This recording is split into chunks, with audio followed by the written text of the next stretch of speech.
தேசியம் உடல் தெய்வீகம் உயிர் என்று சொன்னார் என்று சொன்னால், ஒரு மிகப்பெரிய சர்வதேச தலைவர் முத்துராமலிங்க தேவருடைய பரம்பரை இன்றைக்கு அரசியல் என்றால் என்னவென்று தெரியாத நிலைமையிலே பாண்டியர் யார், சேலர் யார், சோழர் யார் என்று போட்டியிலே வந்து நிற்கிறது. இதற்கு காரணம் என்ன?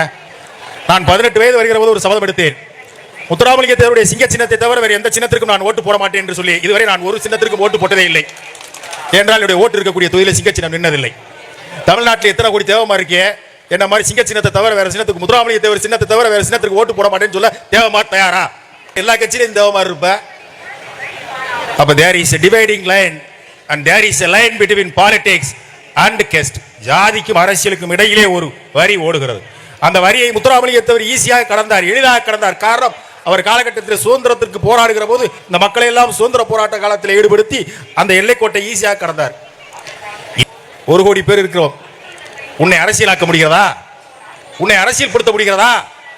தெய்வீகமே தன்னுடைய உயிர் என்று முத்துராமலிங்க தேவர் சொன்னார் என்று சொன்னால், இந்த தேசத்திலே எப்போதுமே நிலையாமை, வாழ்க்கை ஒரு நிலையாது இருக்கக்கூடியது. Birth is a thought and death is a thought என்று சொன்னார்களே, பிறப்பும் ஒரு எண்ணம், இறப்பும் ஒரு எண்ணம், இடையிலே எதுவும் இல்லை என்பதை அடிப்படையாக வைத்து வந்ததான் முத்துராமலிங்க தேவருடைய தெய்வீகம். அது சுவாமி விவேகானந்தா வழியிலே அது பெறப்பட்ட தெய்வீகம். விவேகானந்தா சொன்னதை போல நேதாஜி முத்துராமலிங்க தேவர் உருவாக்கி நமக்கு கொடுத்த கொள்கை.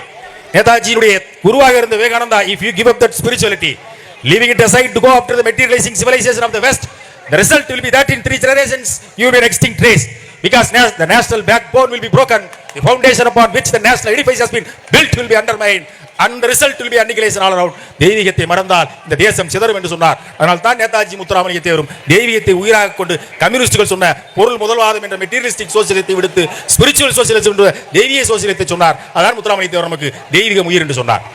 இந்திய திருநாட்டிலே ஒரு மாநிலத்தின் மிக பெரும்பான்மை சமுதாயம் ஒரு ஜனநாயக நாட்டிலே ஒவ்வொரு அடியும் அரசியலை நோக்கி நகர்கிற போது அந்த அரசியலை நோக்கி நகராமல் பல்வேறு இனக்குழுக்களாக சிதறுண்ட ஒரு சமுதாயம் அரசியலை பற்றி பேசுவதற்கு என்ன தகுதி இருக்கிறது? இது வாழையடி வாழையாக வந்து கொண்டே இருக்கும்.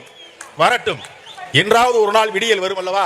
அன்றைக்கு இந்த முத்துராமலிங்கத்தினுடைய கொள்கைகளும் கனவுகளும் இந்த மண்ணிலே நிச்சயமாக நிறைவேறும். இறுதியாக ஒன்று சொல்லி முடிக்கிறேன். இந்திய அரசியலை தீர்மானிக்கிறது 3 விதமான சக்திகள். இந்த தேசத்துடைய அரசியலை தீர்மானிக்கின்றது 3 விதமான சக்திகள். ஒன்று காங்கிரசுடைய அரசியல், இன்னொன்று பாரதிய ஜனதா கட்சியுடைய அரசியல், இன்னொரு சுபாசிசம் என்று சொல்லப்படுகிற முத்துராமலிங்கத்தினுடைய அரசியல். Congress rule the country, BJP is ruling the country. Congress இந்த நாட்டை ஆண்டது, பாரதிய ஜனதா கட்சி ஆளுகிறது. டேக் இட் ஃப்ரம் மீ, எடுத்துக்கொள்களிடமிருந்து. மூன்றாவதாக முத்துராமலிங்கத்தினுடைய சுபாசிசத்தை தலைமையாக கொண்ட ஒரு தலைமை இந்த தேசத்தை ஆளும். அதை யாராலும் தடுத்து நிறுத்த முடியாது. காரணம், காங்கிரஸ் ஆண்டு முடித்து விட்டது, பிஜேபி ஆண்டு கொண்டிருக்கிறது. மூன்றாவதாக இந்தியாவிலே எஞ்சி இருப்பது சுபாசிசம். The uncompromising revolution until the achievement of full-blooded socialism to shoot our Indian national system, culture, civilization is Swasam என்று சொன்ன முத்துராமலிங்கத்தினுடைய கொள்கை இந்த தேசத்தை ஆளும். அதை பார்ப்பதற்கு இங்கே எத்தனை பேர் உயிரோடு இருக்கிறார்களோ தெரியாது. ஆனால் இந்த தேசத்தை முத்துராமலிங்கத்தினுடைய கொள்கை ஆளும். அதுவரை நம்முடைய போராட்டக்களம் தொடரும்.